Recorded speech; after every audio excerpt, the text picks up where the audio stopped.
Today we're going to discuss the chafing of the vulva, or the female external genitals. This is a very common problem. We're going to break down how this thing ever happens in the first place, what to do about it, and what can you do when you really hit a wall, what can be done next. Before we get started, don't forget to hit that subscribe button. Also, don't forget to share and like this video. Now let's get going. So irritation of the female vulva, meaning the external portions of the female genitalia, is actually very common. The area gets irritated with a lot of different elements, physical activity being one, wearing very tight and abrasive clothing is another, excessive skincare with physical and chemical abrasion of the area, and then there's sexual intercourse. All of these can lead to chafing of the other parts and irritation of the skin overlying the area.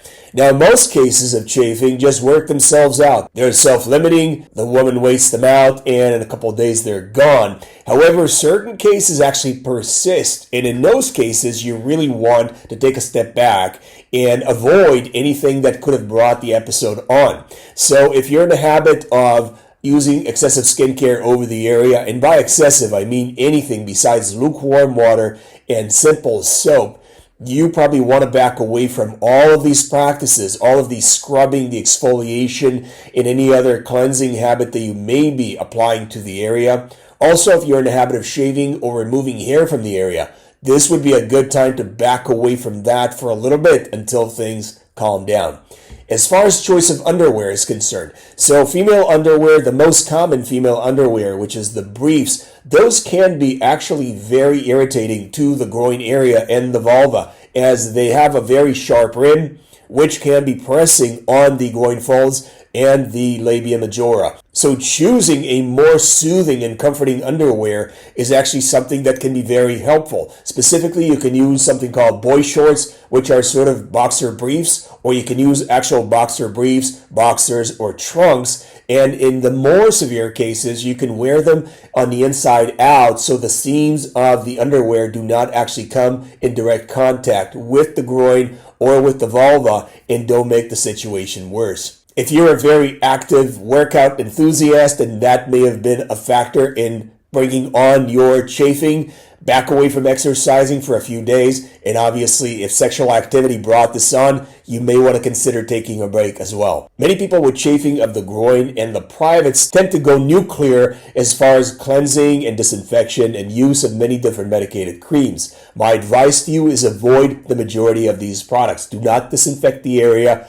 The area is not dirty, and the risk of infection is actually very low. It does grow the more the area becomes irritated. So if you're using any kind of product preemptively without the advice of a doctor and without really having a target in mind, I would advise avoiding things like antifungal creams. If there's no real sign of infection, avoid using antibacterial ointments and creams as well, as those can be very irritating. And avoid disinfection using alcohol wipes, any other disinfectant in any other form. And obviously avoid baby wipes and wet wipes, as those can be very irritating to the skin and make your situation worse as well. If the discomfort persists over the chafed area, a little bit of petroleum jelly can take the edge off immediately, meaning that can decrease the symptoms almost in an instant and can bring some relief as a moisturizer. Also, cool compresses can be very helpful in bringing relief. You can dip a washcloth in cool water and apply it to the area. That's a very good move.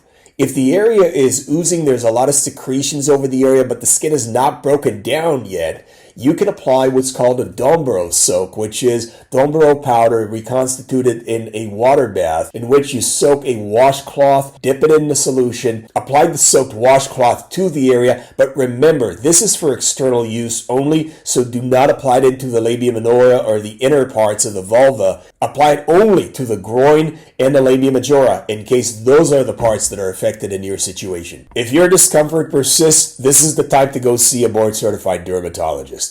A dermatologist is going to obviously talk to you about your situation, figure out what happened, what caused it in the first place, if they can, and then they're going to do a physical exam and evaluate what's going on and come up with a treatment plan.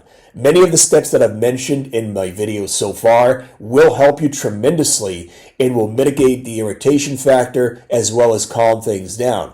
What a dermatologist can do at the office is prescribe medications that you can apply topically over the area And in very severe cases, especially when the skin breaks down, what we call erosive vulvitis or erosive intertrigo, the dermatologist can prescribe systemic steroids and possibly systemic antifungals to get ahead of a yeast infection, which can result from taking systemic steroids or applying them locally over the area. For more information about genital skincare and other skincare tips, hacks, and great advice, pick up my book, Sick Skin, Skincare Made Simple on Amazon.com, now available in audio. If you've enjoyed this video, don't forget to smash that subscribe button. Also, don't forget to share and like this video. Thanks for watching, and God bless.